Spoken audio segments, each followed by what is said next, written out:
You have a stressful job, you're working 67 hours a week, you're living paycheck to paycheck, you have a family you're managing, or there's just so many stresses of life that all of us have every reason we can be burned out. But is burnout a sin? And that's an unfun question to ask, because really, if we're honest with it, the answer is yes.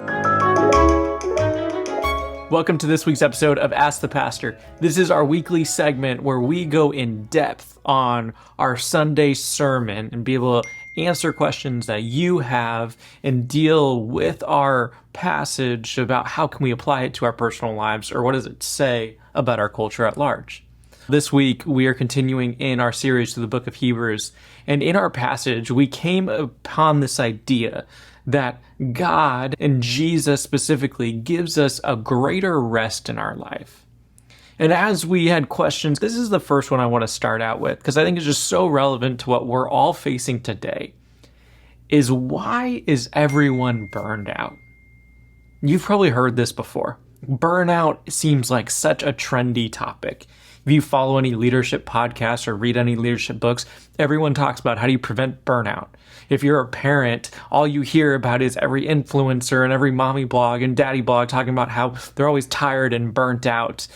Earlier nowadays in high school and college students have so much weight on them that they're burned out. And I ask this question of why is everyone burned out?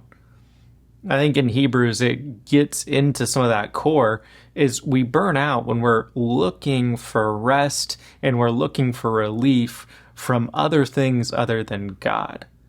Meaning when we think that sleep will fix all our problems, it's not going to. When we think that an addiction that may provide temporary relief from our problems is going to get us rest away from all of our struggles and our anxieties and whatever we're facing in our life, it's not. It's going to put a Band-Aid on the situation, but as soon as you come to a sobriety, or as soon as you come out of that situation, or you've come out of that sin, you're even in a lower hole than when you started. And I think so often why our society right now is so burned out is because, one, we just have access to way too much information. So we're constantly bombarded with taking so many things in that we don't know how to sift through it all. But then we also feel like we need to keep up and accomplish so many things. And when it's always about what else I can accomplish, but not what my God has accomplished, it's going to take us down this just depressing path where we think we need to find our purpose. We think we need to earn our achievements. We think we need to pave our own path rather than trusting that there's a God that is bigger than us, that loves and provides everything we need. So why do I think our society is burned out? I think we're trying to put our trust and we're trying to put our hope and we're trying to look for relief from the hardships of life and all the wrong things. Now, this leads to the question then. Okay, we see and hear about this burnout all the time. And maybe you're watching this and you probably feel a little bit burned out. I don't know about you. I feel burned out at times too. I have 4 kids. They will burn me out as just that goes naturally. And maybe you feel tired. You have a stressful job. You're working 67 hours a week. You're living paycheck to paycheck. You have a family you're managing. Or there's just so many stresses of life that all of us have every reason we can be burned out. But is burnout a sin? And that's an unfun question to ask, because really, if we're honest with it, the answer is yes. And why do I say that is maybe you think that's a little unfair, is okay, but I'm just working really hard. I'm just trying to make ends meet, or I'm just trying to get through in my life. But here's where burnout is a sin. I think that the sin that is behind us burning out is the sin of pride. That we think we can on our own either accomplish things that apart from God, that we can fix things apart from God, and we can provide maybe relief to our own personal lives or to others apart from God. And really what leads to burnout is us trying to live our lives and thinking we have enough ability, enough energy, and enough wisdom and knowledge to do it all on our own. And when we get down to the root cause of it, that's a prideful action. And the Bible tells us that pride is a sin, that it starts in our heart and it rots us out, because what it does is, as we talked a little bit about last week, is it makes us the hero of the story rather than God. And when we so try to make sure everything is in control, that we're relying on ourselves to make sure all of our finances are met. We're relying on ourselves to make sure all the emotional and physical needs of our families are met. We're relying on ourselves to make sure that XYZ is all lined up. We're not letting God work in our lives like he should. Now, let's take this a little bit step further. Burnout is really, if you take that all the way, is when you go so far on your own that you really flame out and you almost hit a rock bottom. And a lot of times people might quit their jobs and that, their families can blow up, and that's almost like the worst case situation where they just feel like they have nothing left. So let's back up from a little bit, because maybe you're not quite that far yet. What about being tired? And I think this kind of leads to the next question, is being tired a sin? Now, that one's a little more complicated. And now as a dad of 4, if I say yes here, I think I'd be extremely convicted if I'm just saying yes, being tired is sin. Because I have a lot of times, I don't know if I've slept real great in 4 or 5 years. But here's what I would say.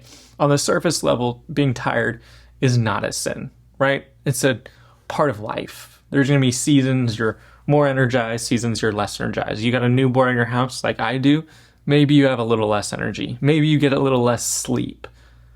But here's where I think we need to look, is our physical tiredness and maybe laziness or being lethargic or whatever that is caused by our external thing, is that physical tiredness bleeding into spiritual tiredness?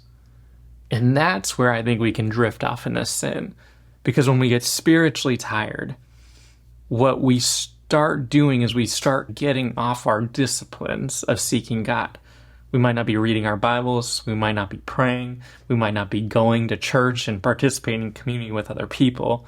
And when we're spiritually tired, we start to drift away from God, which is exactly what the book of Hebrews warned us of not doing just a few chapters before. But that spiritual tiredness leads us to then all of a sudden taking on our pride, filling those gaps and holes to where instead of relying on God, we're relying on ourselves again.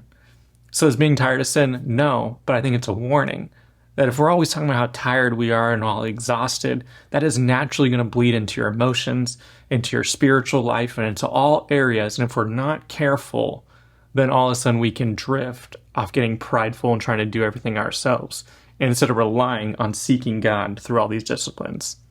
So here's the last question we'll ask, and I think an important one to help wrap this up. So how do I rest in God? Rest really happens not just by taking naps, not just by doing nothing, but rest happens when we truly have fulfillment and purpose in what we do. And when we talk about that spiritually, it's almost like the same answers we give all the time.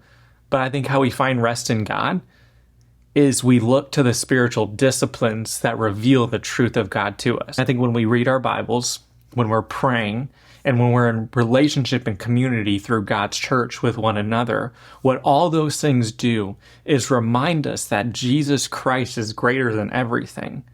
And when we have that truth that we truly embrace, that Jesus is greater than everything, what it allows us to do is kill the pride in our life that's saying, I have to earn my salvation, that I have to earn my standing within the community, that I have to earn my place in my family, that I have to earn my status in my job. And we start putting those things that may be good goals to have, but I don't have to work for those things to earn a status. Instead, the most status I have is that I'm a child of God, that Jesus died for my sins, that he saves me. And because I am in his family, I don't have to worry about whether or not my eternity is secure. I don't have to worry about whether God will provide for my needs. We say this all the time. We need to work like it all depends on us, but we need to pray knowing it all depends on God. That if we're working as hard as we can, we don't have to worry that we're going to burn out, because we can always fall back and we can always rest in the knowledge that God loves us, that he has saved us for eternity, and he will continue to provide for us here on earth. Hey, thank you guys for joining us this week. We'll see you next time.